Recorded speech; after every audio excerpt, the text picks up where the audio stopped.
Hello friends, welcome back on our YouTube channel. दोस्तों, आज की इस वीडियो में हम आप लोग को बताने वाले हैं बिहार ITI संयुक्त प्रवेश परीक्षा 2008 में पूछे गए सामान्य ज्ञान के जितने भी मोस्ट इम्पोर्टेंट क्वेश्चन हैं उसको।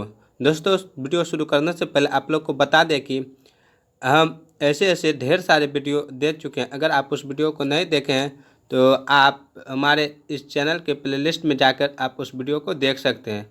दोस्तों, चले अपने टॉपिक को। और दोस्तों, आज का जो वीडियो है, इसका जो पहला क्वेश्चन है वह है कि टाइग्रिस नदी इससे होकर गुजरती है। दोस्तों, यह आज का पहला क्वेश्चन है, टाइग्रिस नदी इससे होकर गुजरती है। यहाँ पर आपको 4 ऑप्शन दिया हुआ है।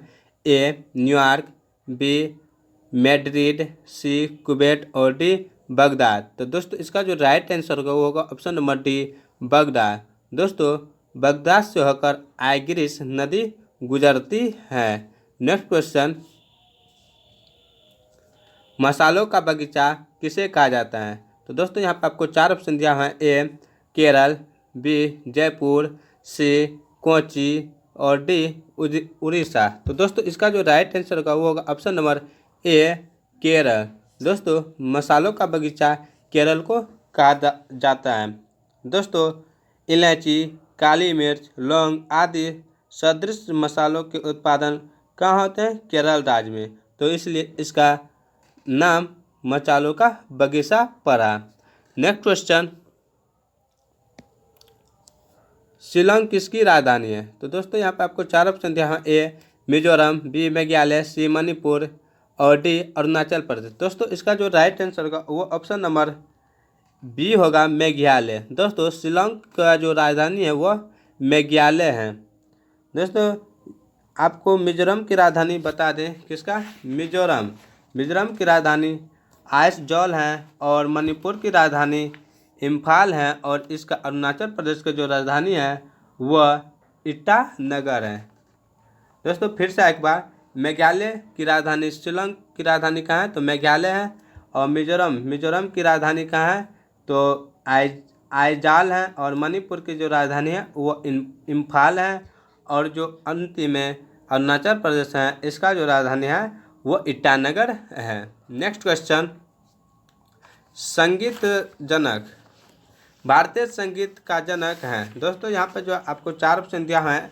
ए सामवेद, बी यजुर्वेद, सी अर्थवेद और डी ऋग्वेद। तो दोस्तों, भारतीय संगीत का जो जनक है वह सामवेद है। कौन?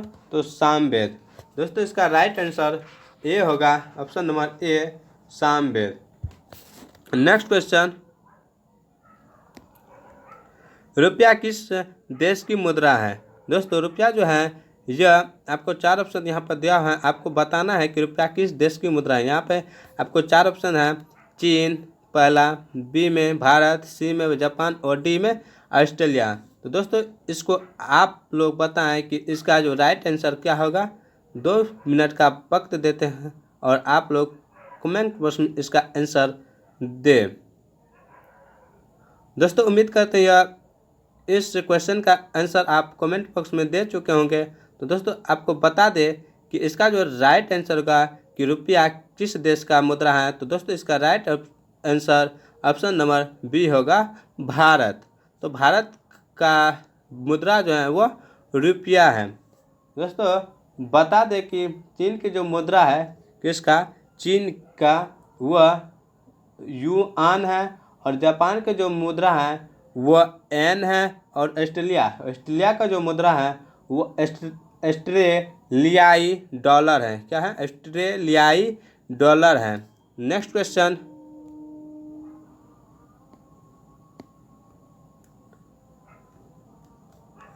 इराक का प्राचीन नाम क्या है? यहाँ पर आपको 4 ऑप्शन दिया है। ए गेबोन, बी मोजाम्बिक, सी मेसोपोटामिया और डी कोमोरोस। क्या है? कोमोरोस। तो दोस्तों, इराक का जो प्राचीन नाम है वह मेसोपोटामिया है। तो इसका option number C right answer होगा। नेक्स्ट क्वेश्चन,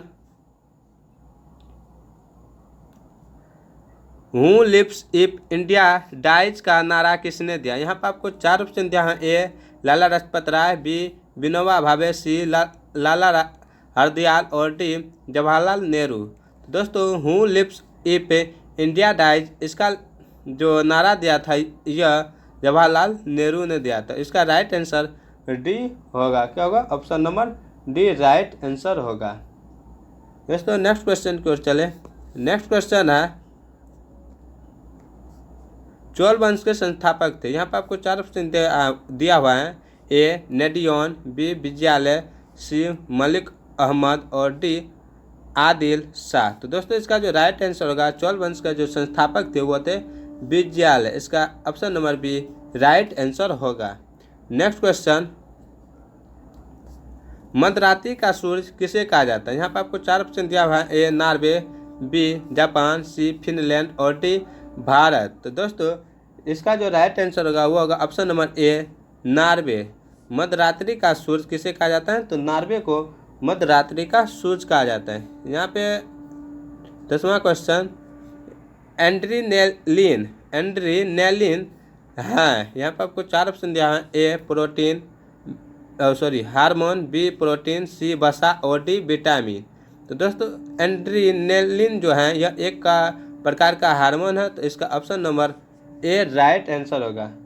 दोस्तों एड्रीनेलिन मेंडुला से स्रावित होने वाली हार्मोन है। कहाँ से स्रावित होने वाली है? तो एड्रीनेलिन यह मेंडुला से स्रावित होता है। कहाँ से? स्रावित मतलब निकलता है मेंडुला से। और यह क्रोध, डर, मानसिक तनाव, अपमान एवं अन्य अवस्था की अत्यधिक स्रावित होने में मदद करता है। इसी एड्रीनेलिन के कारण जो हमारे शरीर में दर्द होता है वो महसूस करते हैं, क्रोध बढ़ता है और मानसिक तनाव आता है। यह सब का कारण यही है एड्रीनेलिन। और यह स्रावित होता है कहाँ से? तो मेंडुला से। नेक्स्ट क्वेश्चन,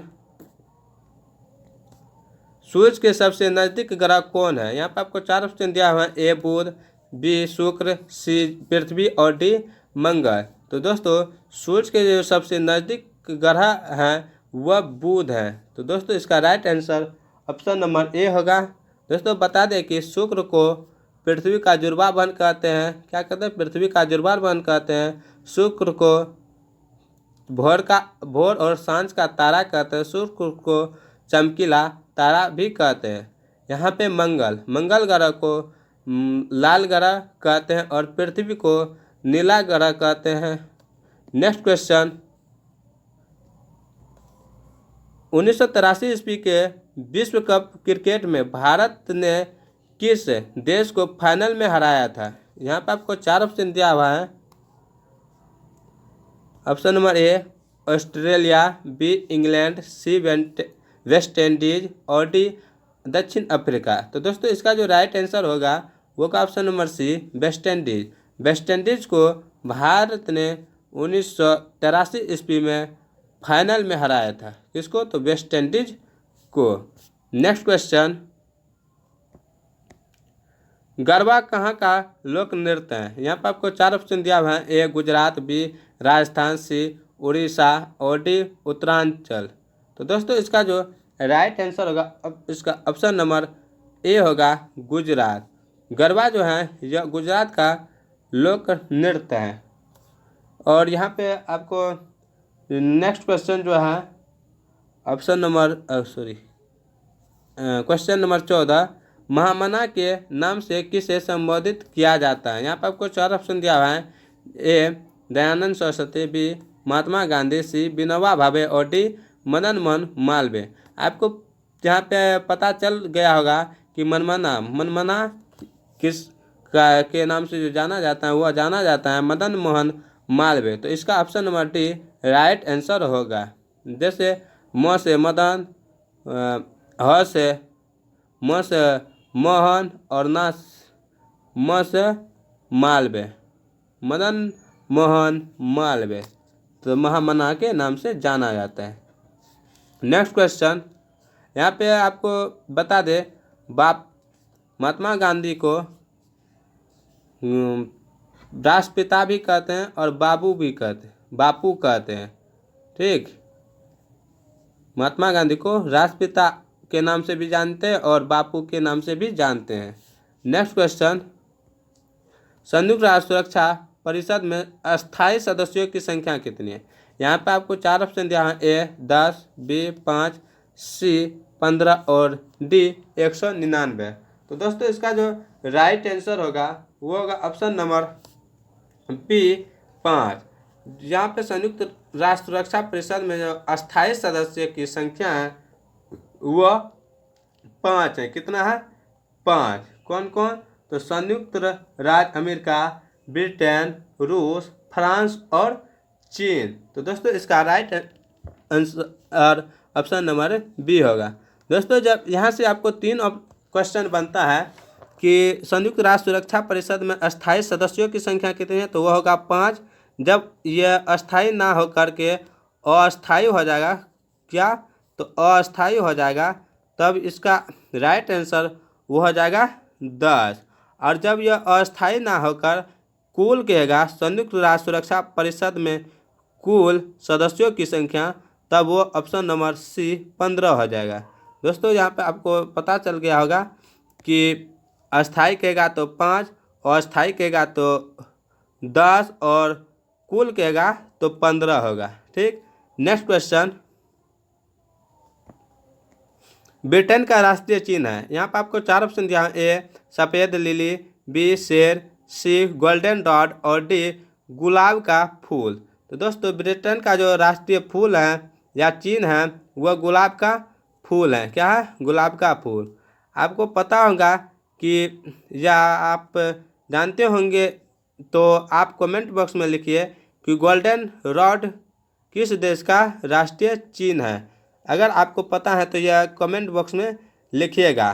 तो दोस्तों हम बता दें कि इसका जो राइट आंसर होगा वो होगा गोल्डन रॉड, जहाँ यह अमेरिका का राष्ट्रीय चिन्ह है। किसका? अमेरिका का।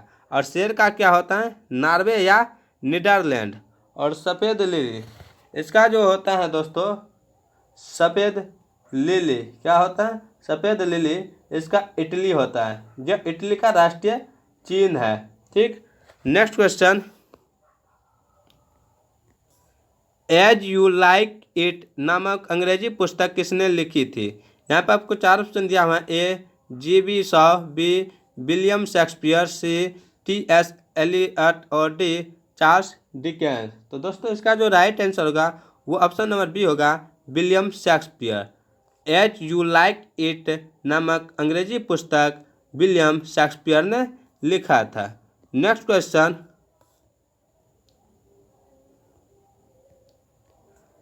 भारत में कौन सा प्रधानमंत्री अपने पद पर बहुत कम समय तक रहे? यहाँ पर आपको 4 ऑप्शन दिया हुआ है, ए गुलजारी लाल नंदा, बी मोरारजी देसाई, सी सरदार वल्लभ भाई पटेल और डी अटल बिहारी वाजपेयी।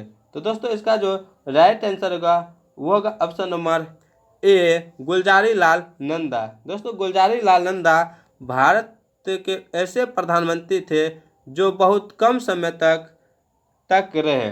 दोस्तों इसका ऑप्शन नंबर ए राइट आंसर होगा। दोस्तों यह 2 बार देश के कार्यवाहक प्रधानमंत्री हुए। कब? 2 बार हुए थे। एक पहली बार हुए थे 27 मई 1964 को। कब? 27 मई 1964 को। उस समय के देश के कार्यवाहक प्रधानमंत्री के रूप में पद की शपथ ली, तब तत्काल यानी कि उसी समय जो प्रधानमंत्री थे वो पंडित नेहरू था, जिसका निधन हो गया था। तब इसने उसको संभाला और दूसरी बार जो आया था, दूसरी बार वह 9 जून 1914 11 जनवरी 9 जून 1914 तक रहे थे। और उसके बाद जो आया था दूसरा बार वो 11 जनवरी 1966 से आया। 1966 में आया। तब वो जो प्रधानमंत्री थे भारत के, वह लाल बहादुर शास्त्री थे, लेकिन उसका निधन हो गया था। उसके बाद 24 जनवरी 1966 तक पुनः कार्यवाहक पद पर रहे थे। प्रधानमंत्री के रूप में मोरारजी देसाई का कार्यकाल 24 मार्च 1977 से 28 जुलाई 1989 तक रहा। दोस्तों नेक्स्ट क्वेश्चन की ओर चले। इससे पहले बता दें कि सरदार पटेल कभी प्रधानमंत्री नहीं हुए, जबकि अटल बिहारी वाजपेयी प्रधानमंत्री पद 3 बार आसन हुए, यानी आसन मतलब वो ग्रहण किए 3 बार। तो दोस्तों यहाँ से आपको 2 क्वेश्चन और बन जाता है कि सरदार वल्लभ भाई पटेल जो हैं वो प्रधानमंत्री हुए या नहीं, तो वह नहीं हुए थे। और उसके बाद जो अटल बिहारी वाजपेयी कितने बार प्रधानमंत्री बने, तो 3 बार। कितने बार? 3 बार। यह कब की बात है? 2008 की बात। दोस्तों नेक्स्ट क्वेश्चन,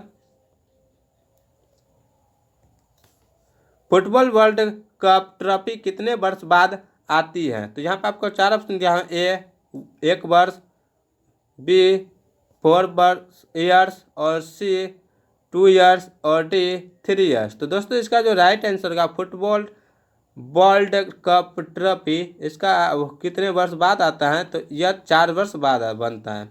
कब? तो 4 वर्ष बाद आता है। नेक्स्ट क्वेश्चन, इजराइल की संसद को क्या कहते हैं? यहाँ पे आपको 4 ऑप्शन दिया हुआ है, ए शोरा, बी नेसेट, सी नेशनल असेंबली, और डी संसद। तो दोस्तों इसका जो राइट आंसर होगा वो ऑप्शन नंबर बी होगा, नेसेट। नेसेट इजराइल की संसद को कहते हैं।